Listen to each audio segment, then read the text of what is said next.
Hi everyone, it's Marisa from BumblebeeApothecary.com. Welcome back to my channel. Today I'd like to do the next video in a series that I have on my channel called the GAPS Diet for Dummies. And in this video, we're finally getting to talk about the GAPS diet itself. We're going to talk about what kind of foods you're going to be eating and why. It's going to be really good, so let's jump in.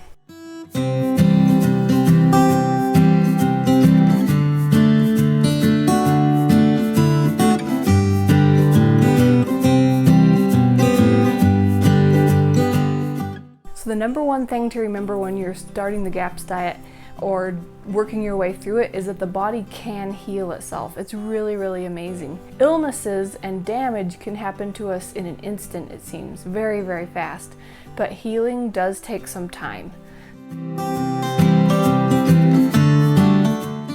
You're going to want to plan to stick with the GAPS diet for at least 2 years in most cases. Sometimes if you have really mild things you're dealing with, it could be quicker than that, but usually 2 years and sometimes longer depending on what exactly you're dealing with. When you're following the GAPS diet, you're accomplishing two main things.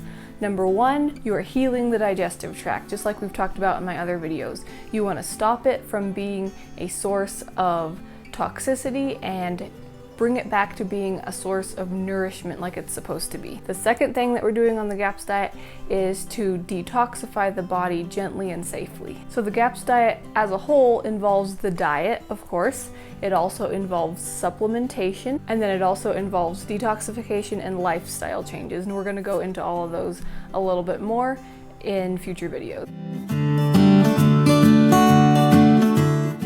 So something to keep in mind as you're working your way, especially through those introduction stages in the introduction diet, is that the body goes through what's called a healing crisis or a detox crisis, and that's good. It means that things are working, that the body is getting rid of toxins and healing itself.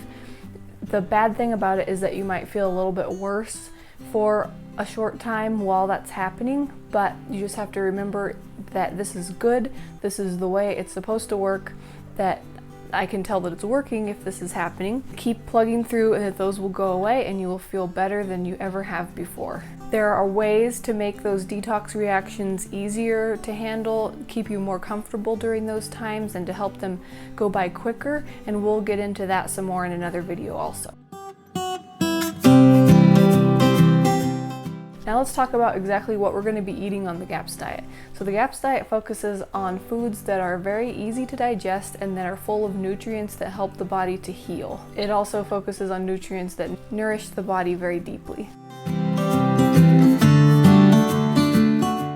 The GAPS diet avoids anything that is hard to digest and that would irritate the digestive system. You'll quickly see that no processed foods are allowed. We'll be making everything from scratch, but you don't need to be overwhelmed about that. There are fast and easy ways to make everything that you need to make from scratch. So we'll be going over all of that, all the recipes and everything.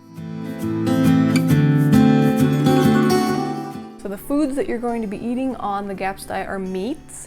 Lots of meats. Meats are one of the most easy to digest and nourishing foods that are out there. They're full of fat-soluble vitamins. Organ meats we're also going to be including because those are very nutrient dense. Pretty much any beneficial nutrient that you can think of can be found in liver, for example. And it is important that you source your organ meats from very healthy animals that were raised organically.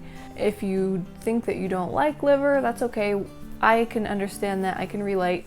It's not exactly my favorite thing either on its own, but there are ways that you can sneak it into your food and you won't even know you're eating it. You can get those benefits and not have to worry if you don't really enjoy the taste of it. Meat stock and then later bone broth are some more things that we focus a lot on the GAPS diet. Those are very good digestive remedies. Eggs, as long as there's no real actual allergy to eggs, we'll eat a lot of those. Those are very nourishing and easy to digest. Just like with your meat and organ meats, you want to think about the source when you're buying your meat and eggs. You want to go for pasture raised, organically raised. That way they will have the highest nutrient content. The next thing that we're going to be eating is non-starchy vegetables. There's already lots and lots that's been said about how good it is to eat your vegetables.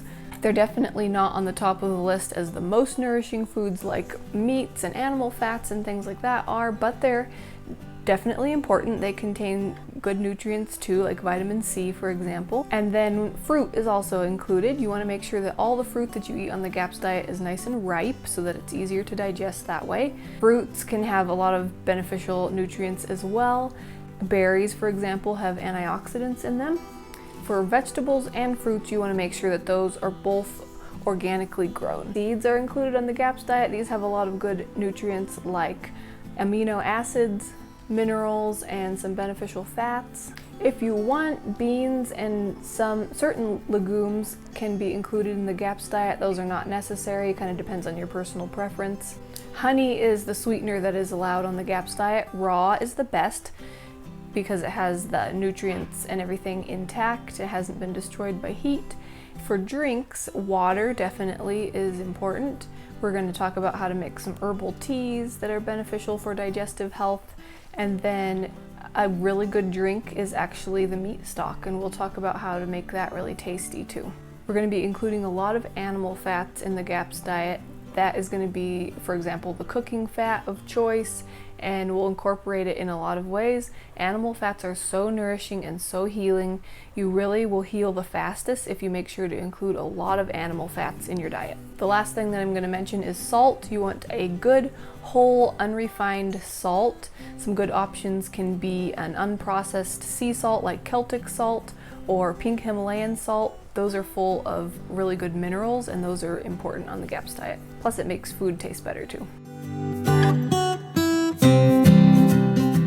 So with all of those foods, kind of a brief outline of what we'll be eating, you'll start off with the introduction diet. That's when we gradually start with just a few things and add a few things in at a time, making sure that our body is handling it okay and that everything's going well. This is very individual. Different people move through the stages at different speeds, depending on what exactly they have to heal and how deeply they need to heal. We'll go through each of those steps individually in some more videos. After the introduction diet, you get to eat the full GAPS diet where everything that is allowed is available to eat, and there are so many options. It's really a delicious way to eat. Once the GAPS diet is completed, you've been on it for around 2 years and your symptoms are gone, you're feeling really good, and the healing is done taking place, you can slowly transition off of the GAPS diet onto a full whole foods, nourishing tradition, Weston A. Price type diet. And there's a certain way to do that, so we'll talk about that as well. So there you have it. There is an overview of what exactly we'll be eating on the GAPS diet, so you can start thinking about that. The next group of videos that I'm going to be doing are going to be recipe videos where I show you exactly how to make all of the foods that you're going to need to have to do the introduction steps for the introduction diet. So we'll go through that. I also have a free ebook that I have recently released, and that covers all of those recipes for the introduction diet as well. There will be a link in the description box below where you can grab that. Again, it's completely free, really handy to have all of those recipes in one place. And be sure to stay tuned for those videos that are coming up where I show you how to make each of those recipes. Alright, so are you excited to get started? Let me know what you think in the comments below. Do you have any questions about anything? If you like this video, give it a thumbs up. If you're new to my channel, hit the subscribe button. I make new videos every week on traditional health wisdom and living a sustainable DIY lifestyle. Alright, thanks so much for watching. We'll see you next time. Bye.